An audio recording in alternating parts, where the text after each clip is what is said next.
American air power has followed the global pattern of modern warfare into virtually every corner of the world. Today, 15 separate air forces, supported by equally important service and training commands, are in operation in 10 theaters of war in the continental United States. These air forces cover an operating area of some 19 million square miles, about 1/10 of the surface of the globe. In the Southwest Pacific area, the 5th Air Force is playing an important role in softening up the Japanese for the campaigns which are ahead.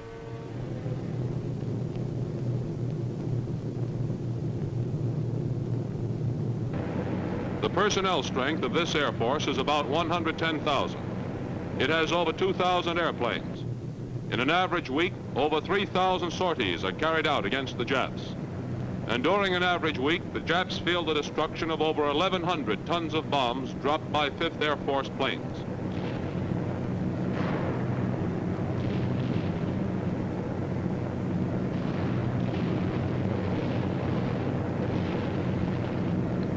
This Jap fighter fell victim to the guns of a P-38. Thousands of others have either been shot down or destroyed on the ground. Statistics show that for every plane we lose, the Japs are losing 6. These B-25s are carrying out low-level strafing operations against Jap surface vessels on a Jap-held airfield.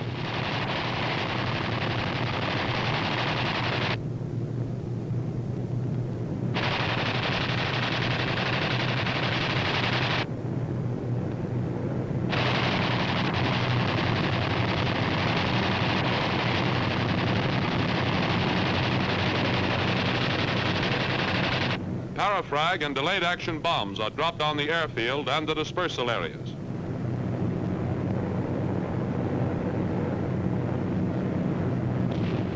"3,000 sorties and 1,100 tons of bombs per week. These rates measure the current intensity of 5th Air Force operations.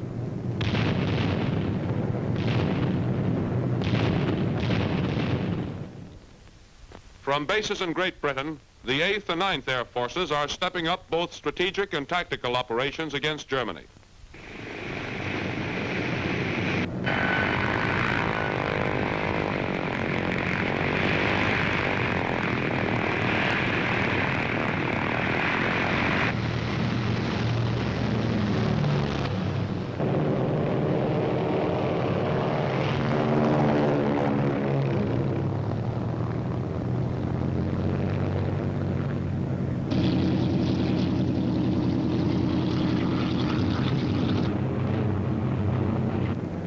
These air forces have a personnel strength of over 350,000.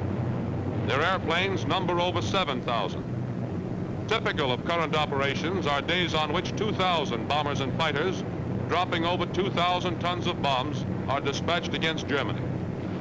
Missions of this size are being executed with increasing regularity and are now averaging 1 every 3 days. German fighters attempting to intercept a heavy bomber attack are shot down by P-47s. We suffer losses in these attacks too, but for every plane we lose, the Germans are losing 3.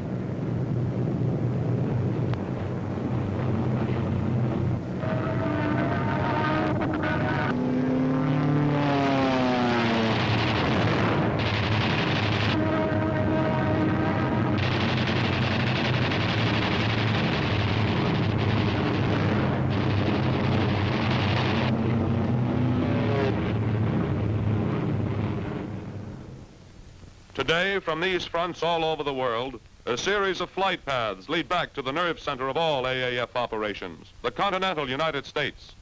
Here is the home base in December 1943.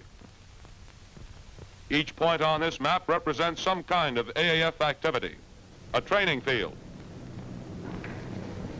a technical school, a supply depot, a modification center, all of the elements which must be combined into an Air Force building and fighting on a worldwide pattern. But operations on such a scale as this have not been an overnight development. To review the story of the AAF growth, let's turn back the calendar to June 1939. 3.5 years ago, the Army Air Corps, as it was then called, was operating on a much smaller scale. We had a total of 36 fields and bases in this country and 4 in other parts of the world. Our Air Corps personnel was approaching 25,000, of which about 2,600 were officers. We had some 2,400 planes, about half of which were combat types. Less than 1% of these combat ships were heavy bombers. As for our training program, there were 367 pilots in training at Kelly and Randolph fields. There were 3 technical schools with 129 men under instruction. Our expansion plan called for 25 combat groups. In June 1939, we had 10 of the 25, and our plan called for 5 heavy bomb groups and 9 fighter groups. Our first concern was hemisphere defense, and fighters were of prime importance. Appropriations amounting to $243 million were approved to carry on operations during the remainder of the fiscal year ending June 30th, 1940. This was the brief beginning of our Air Force expansion program. About this time, the RAF had just been voted appropriations of $1,300 million. Air forces of other world powers provided some rather impressive figures. The Germans had 8,000 first-line planes. Japan had 4,000. Great Britain, 3,900. Italy, 3,000. France, 2,000. The United States strength at this time was 1,200 combat-type planes. Meanwhile, in every capital of Europe, there was the swift unfolding of as big a crisis threat of war could make.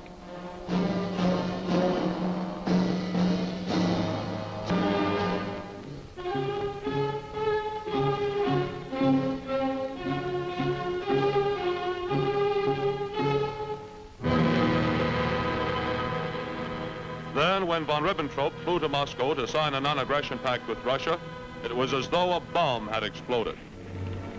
Now the democracies could wait, plan, answer, and defend, but they could not come through with an action for peace as inspired as Hitler's action for war. While the cauldron boiled in Europe, the Army Air Corps celebrated its 30th birthday. It was announced that a Boeing B-17 had just hurtled from coast to coast in 9.25 hours, an average of almost 260 miles an hour.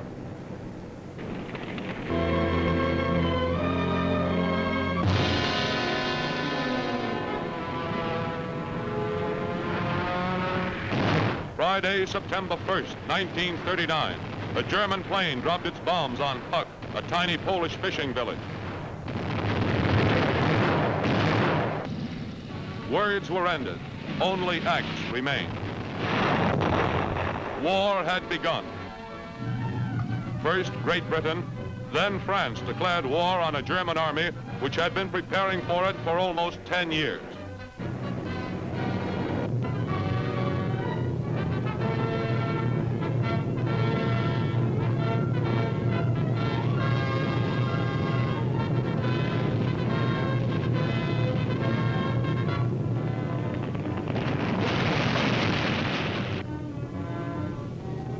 Through this first great German aerial blitz against Poland, the American aviation scene was beginning to change.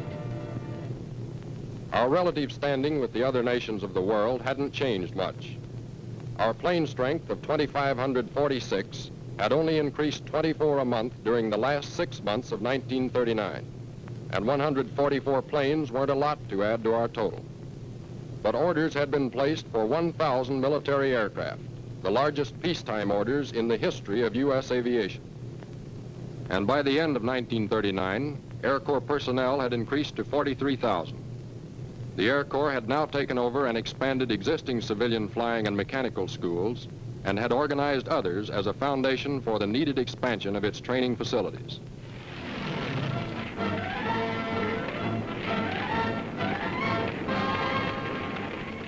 In April 1940, with rains and fog providing a protective curtain, the Germans landed troops in Denmark.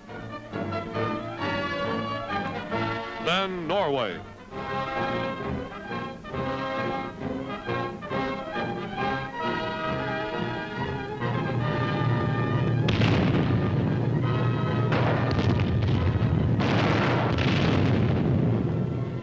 In May, it was Holland.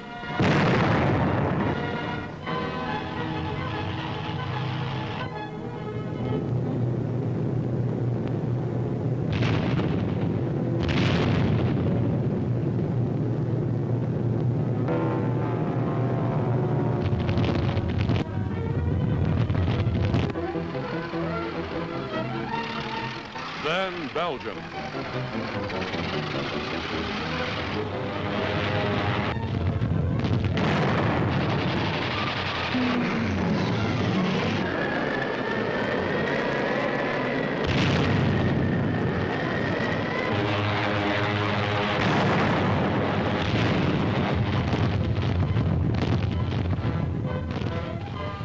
The mighty German war machine moved on into France.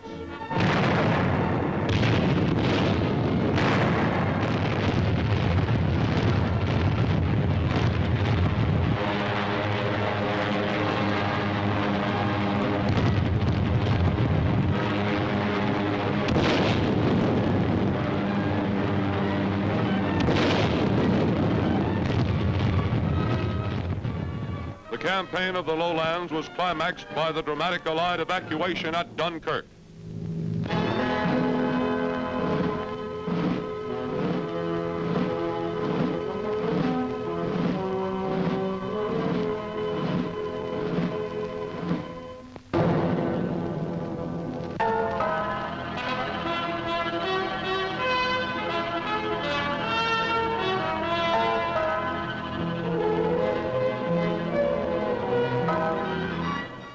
As the democracies of the world mourned the death of France, the Army Air Corps received appropriations for expansion totaling $692 million.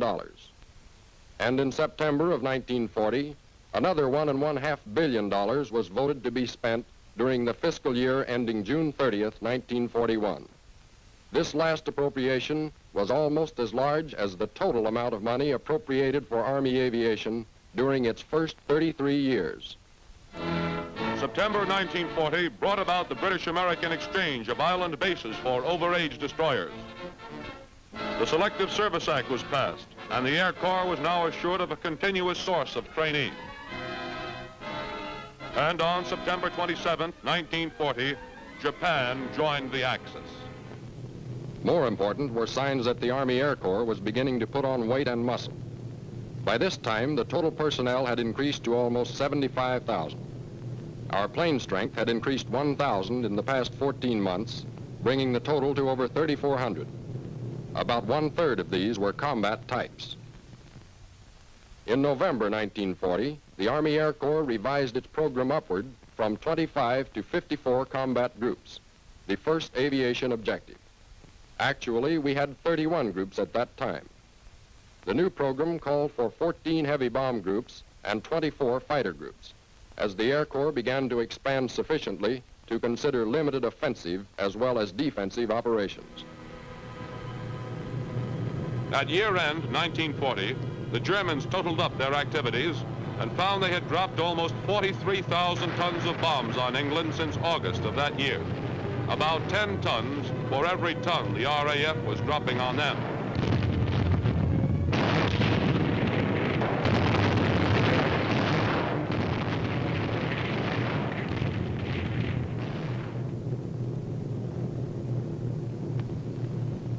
By May 1941, Air Corps personnel had reached 152,000 and was increasing at a rate of 10,000 a month.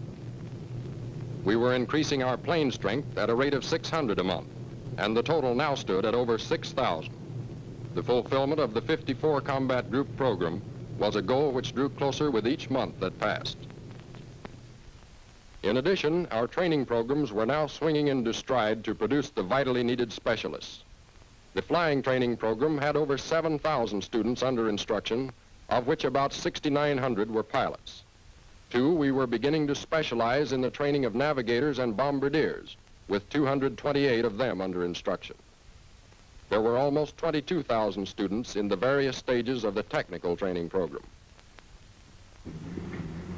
On June 22, 1941, the German armies moved against their former pact partner, Russia.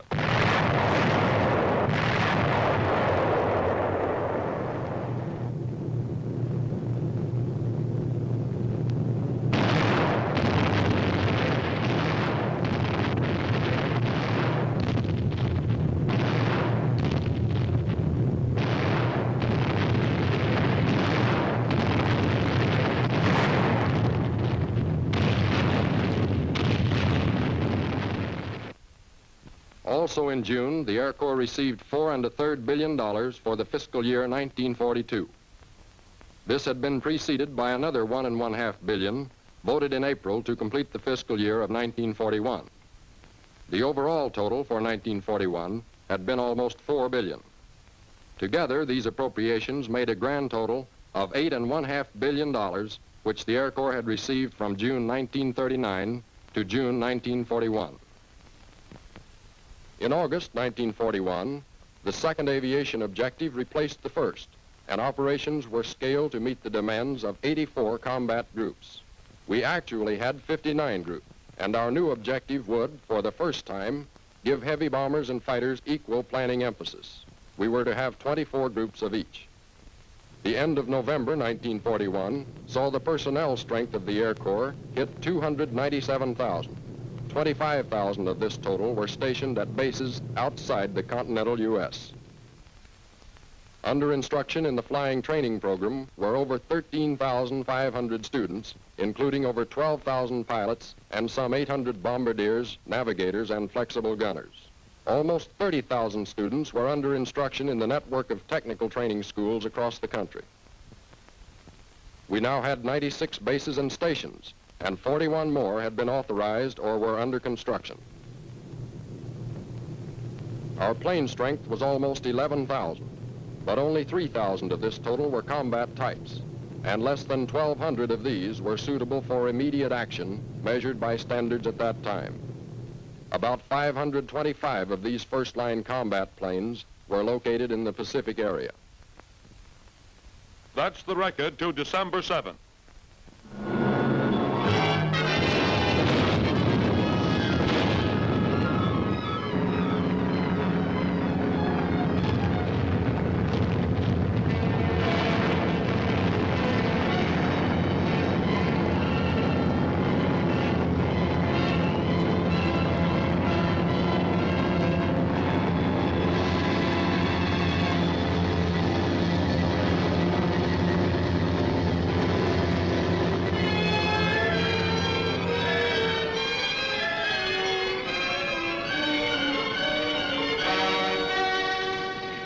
In the first few weeks of war, over 350 of the 525 combat planes we had in the Pacific area were destroyed.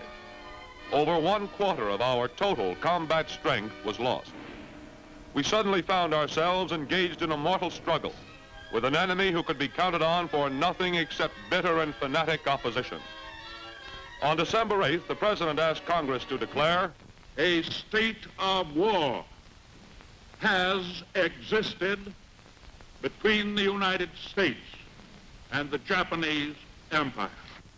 Then, 3 days later, war was declared on Germany and Italy. January 1942 was our first full month at war. Before the month was up, $10 billion had been added to the funds available for the expansion of the Air Corps.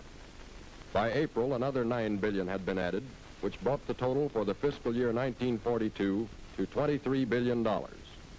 And additional billions were to be made available as needed to build ours into the most powerful air force in the world. We had the funds. Now the problem was one of planning and executing. In this first month of 1942, the Air Corps faced 3 tremendous jobs which had to be done immediately. Time was the one thing we didn't have. The first job, fighting a war.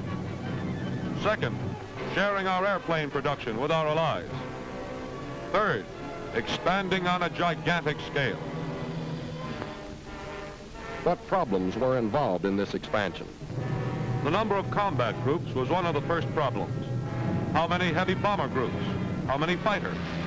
Troop carrier? How many and what kind of supporting units, such as service groups, air depot groups, repair squadrons would be needed? And consideration of the different types of combat groups was only a small part of the problem. The Air Forces have some 800 different kinds of supporting units. It had to be determined when each individual unit was to be activated, and a plan had to be projected showing where each individual unit was to go, in what theater it would be needed. And each unit had to have a table of organization showing how many men it should have, what job each man was to do, and what rating each man should hold. How about personnel to man these units? Coming through induction centers were men with every imaginable type of experience. These men had to be fitted into one of over 1,000 different types of jobs in the Air Forces.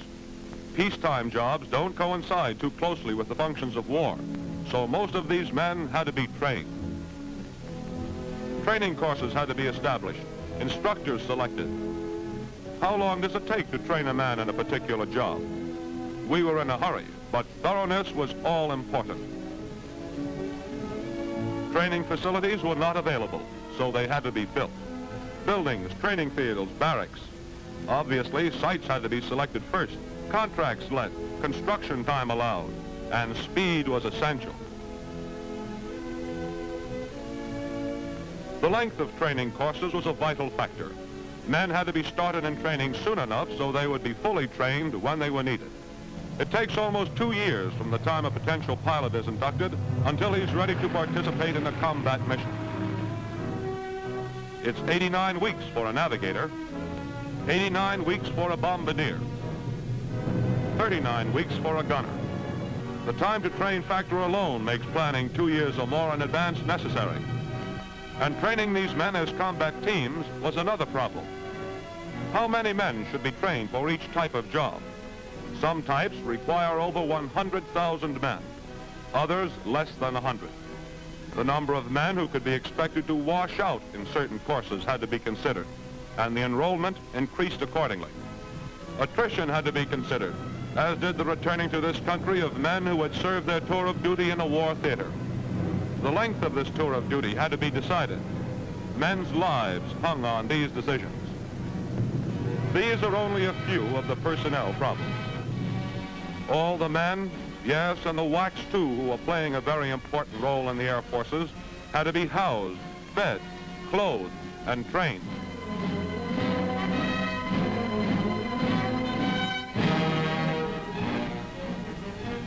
Hospitals and adequate medical care were essential.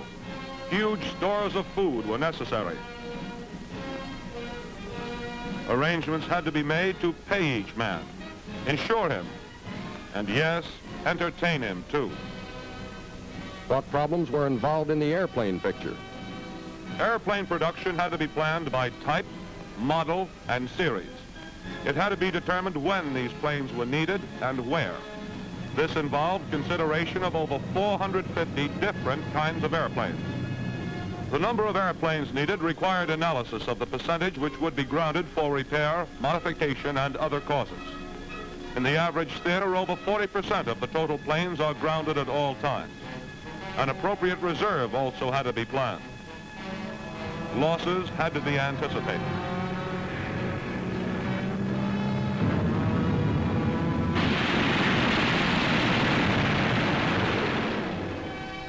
Replacements must be made, and the time required to produce an airplane makes anticipation of our losses essential. The length of time required to send a replacement plane to a given theater is an important factor. We could only plan on about 50% of this country's productive capacity in placing orders for airplanes. The other 50% was going to the Navy or to our allies. What about the problem of spare parts? An adequate stock of spare parts speeds repair work and keeps planes flying. Overstocks mean critical materials wasted, stockroom space wasted, and man-hours lost. Decisions had to be made as to what kinds of spare parts, for what type, model, and series of airplanes should be stocked in each individual stockroom. Yes, and when. What about equipment and supplies? Each individual unit of the Air Forces had to have a table of equipment, setting forth in detail just what items it would need. And the individual items of equipment which had to be covered numbered over 500,000 and varied from a nut or bolt to a multi-ton truck. The quantities of each of these items had to be determined and orders placed. How about bombs? Some 18 different types, varying from a 2,000-pound general-purpose bomb to a 4-pound incendiary. The types needed for different targets was a big factor. The number of each type had to be decided and orders placed soon enough to ensure that our bombers would have enough of the right kind of bombs to drop on a given target at the right time. And gasoline. A heavy bomber in the United Kingdom averages some 240 gallons per hour of flight. A fighter in India will use about 50 gallons per hour. In 3 months of 1943, over 100 million gallons of gasoline were consumed by overseas units. This is high-octane aviation fuel. Again, decision had to be made as to how much would be needed, when and in what theater. Facilities to produce this gasoline had to be built. Transportation was another problem. Not only the gasoline, but the men, the planes, the equipment, the supplies, the spare parts, the bombs, all had to be moved within this country and, more important, overseas. These are just a few of the problems involved in the expansion of our air forces, but they all had to be solved. February 1942 brought the latest revision of the combat group program. This time it was upward from 84 to 115. We actually had 71 groups, and now for the first time, heavy bomb groups were to outnumber fighter groups. It was to be 34 to 30. In March, the complete streamlining of the United States Army created the Army Air Forces with General Arnold in command.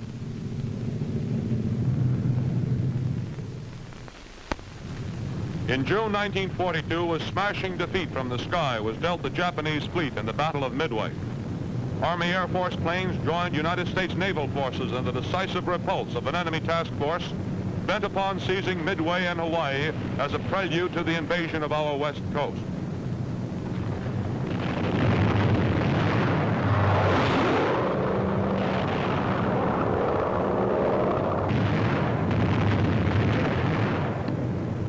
Air power played a decisive role in turning back this seaborne enemy force.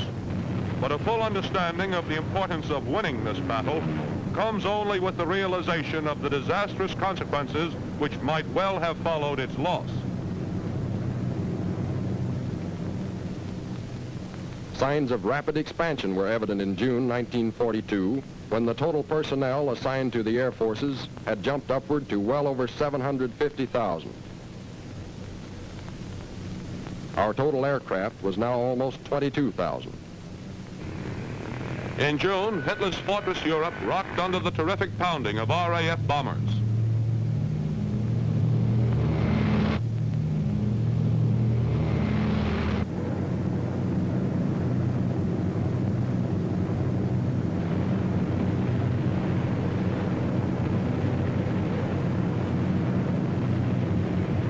Cologne and Essen were among the first on the list of vital German industrial targets scheduled for destruction. The first all-American raid was in the air on August 17th.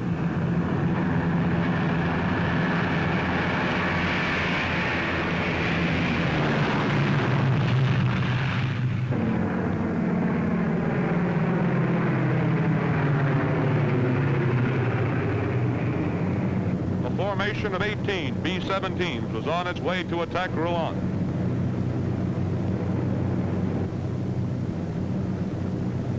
British Spitfires provided fighter cover for our planes.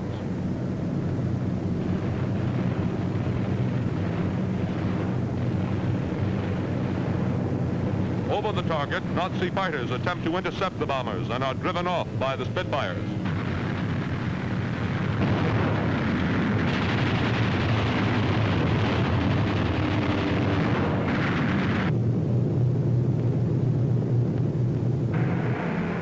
Their mission completed, the bombers returned to their base. At home, the combat group plan was revised for the second time in 3 months. To follow up the 224 figure established in July, a new objective of 273 groups was set. That September, we actually had 109 groups. Of outstanding interest was the fact that this newest plan called for 104 heavy bomb groups and 90 fighter groups. Clearly, future planning was concerned a great deal with the offensive punch which the heavy bombers could deliver. The African campaign furnished full proof of the terrific wallop packed by the heavy bomber. American B-24s, which the British fondly called pink pigs because of their desert camouflage, and B-25s were joining the RAF in hammering at Axis supply depots trucks, mobile guns, and tanks.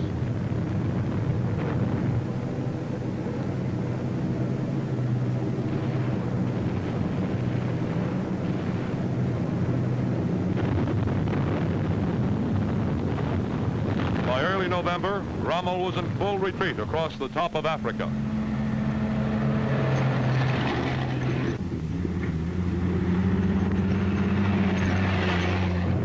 While the air forces were operating in coordination with the ground forces in this full-scale campaign, in other parts of the world, other men and other planes were carrying out missions to clear the skies, to soften up the enemy for future attacks.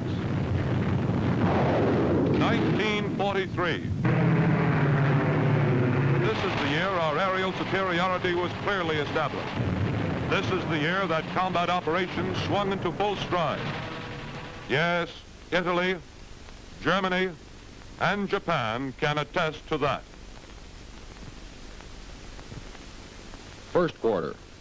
American Air Force's planes flew more sorties in this quarter in just 3 months than they did in all of our previous war activity. They dropped more bombs from January through March than they did from Pearl Harbor to the end of 1942. Our personnel was now in excess of 2 million, and it had been increasing at a rate of 150,000 a month during this first quarter. In the matter of aircraft strength, our total figure as of March 31st, 1943, was almost 43,000, and we were adding to this at a rate of about 2,700 planes a month, net. Our combat losses of 381 planes, compared to the Axis losses of 1,206, showed a ratio in our favor of a little better than 3 to 1, not to mention 459 enemy planes probably lost. The training picture at the close of this first quarter showed new peaks of activity. There were over 98,000 men under instruction in the flying training program, including over 72,000 pilots and almost 8,000 each of bombardiers, navigators, and gunners. Technical training now had 185,000 students under instruction. At 15:15, March 1st, 1943, a lone B-24 of the 321st Heavy Bomber Squadron sighted a Jap convoy in the Bismarck Sea. Whatever the mission of that convoy, it was never completed. Our air power saw to that.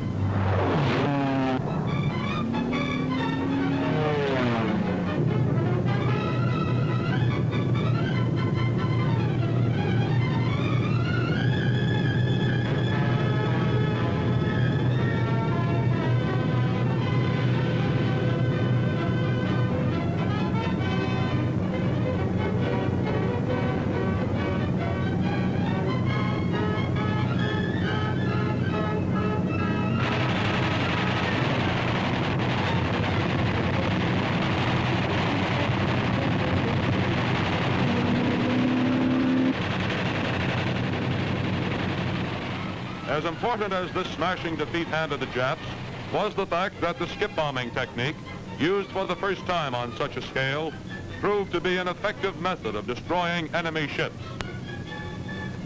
In May, the island of Pantelleria became the target for our bombers. The first mission over this target was flown on May 8th at noon. 33 medium bombers dropped 43 tons of explosives.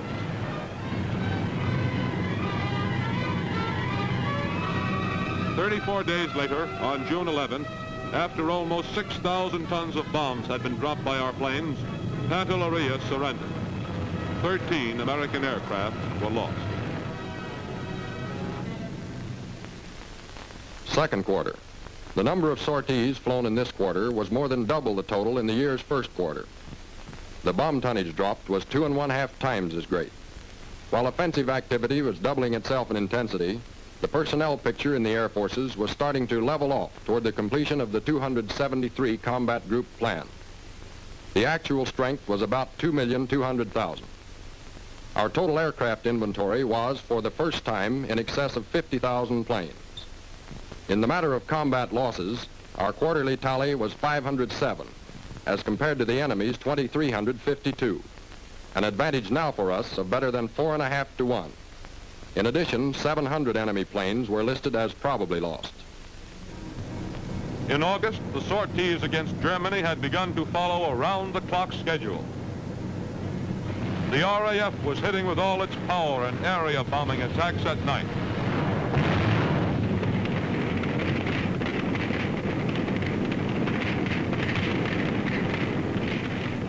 The AAF was concentrating on daylight precision raids.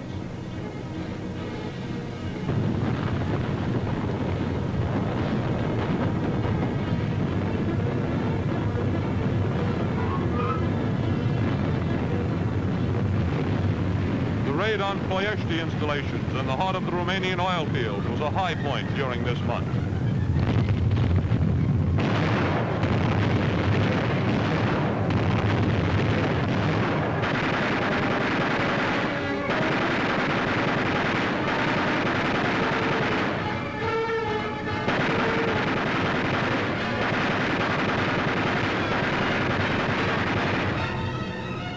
Our losses were high, but the destruction spread by these B-24s was a serious blow to Germany's vital fuel supply.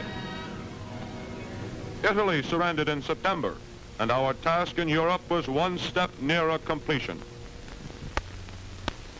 Third quarter. AAF activity in the third quarter again surpassed all previous records for intensity. The number of sorties was about 80% more than the second quarter. The tonnage of bombs dropped was more than twice that of the previous quarter. Personnel strength had now risen to over 2,300,000, and we had almost 57,000 planes on hand. In this quarter, our combat losses totaled 850, against 3,871 enemy certains and 873 probables, an advantage in certain losses of over 4.5 to 1. It was 6 to 1 against the Japs. As the final 3 months of 1943 began to roll off the calendar, air marks were hung up every day. The first week in October, the 8th Air Force had over 1,000 each of heavy bombers and fighters. There were now more than 1,000 B-24s outside the continental United States. The P-47 was now our most numerous fighter plane. On October 8th, 855 planes left Great Britain for a raid on Bremen and Vegasek. The effort and planning necessary to accomplish a mission of this size can hardly be realized simply in the number of planes involved. The planes flew a distance of at least 850,000 miles and traveled over 1,400 miles just on the ground in takeoffs, landings, and taxiing. They used almost 1 million gallons of gasoline and 25,000 gallons of oil. They were loaded with 2.5 million pounds of bombs, 2.75 million rounds of ammunition, and perhaps 800 pounds of maps. More than 5,000 crew members were over enemy territory for periods of from 2 to 6 hours. In October, United States production went over 8,000 planes per month. We were producing 1,000 heavy bombers per month for the first time. Also, a rate of 50,000 sorties per month was reached in October. In November, 1 million crossings over enemy lines had been made by Air Force crew members. In December, the Air Forces were dropping over 1 ton of bombs per minute of daylight on the enemy. At the end of December 1943, the Air Forces could look back on a year of tremendous activity, on a year which provided unmistakable trends of increasing intensity and strength. In the first half of the year, the Air Forces performed 104,000 sorties. Almost 2.5 times as many were performed in the second half. We dropped 46,000 tons of bombs during the first half of the year. For the second half, it was almost 3 times as many. Our combat losses during the first half total less than 900. The Axis lost over 3,500. We lost 1,700 planes during the second half, more than the first, yes, but the Axis lost almost 7,800. Their losses increased over 5 times as much as ours. At year end, our personnel strength stood at about 2,400,000. Our airplane strength had risen to over 65,000.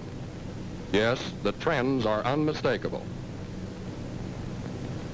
In the months ahead, offensive actions are destined to become so sweeping and so intensive in all theaters that statistics will double and redouble. In 1944, planned operations call for 1.5 million sorties against the enemy. That's 3.5 times the number flown in 1943. Our planes will drop 700,000 tons of bombs on enemy targets in 1944. That's 3.5 times the destruction they dropped in 1943. And in 1944, about 6 million crossings over enemy lines will be made by Air Force's crew members. That's 5 times the total number of crew members who have flown offensive missions during the last 2 years we've been at war. The middle of the year will see 2 tons of bombs per minute of daylight being dropped on our enemies. In the fiscal year 1945, the Air Forces will amass a total of 60 million flying hours. This means that Army Air Forces planes will fly over 164,000 hours each day throughout the year. Yes, Berlin and Tokyo have a lot to look forward to.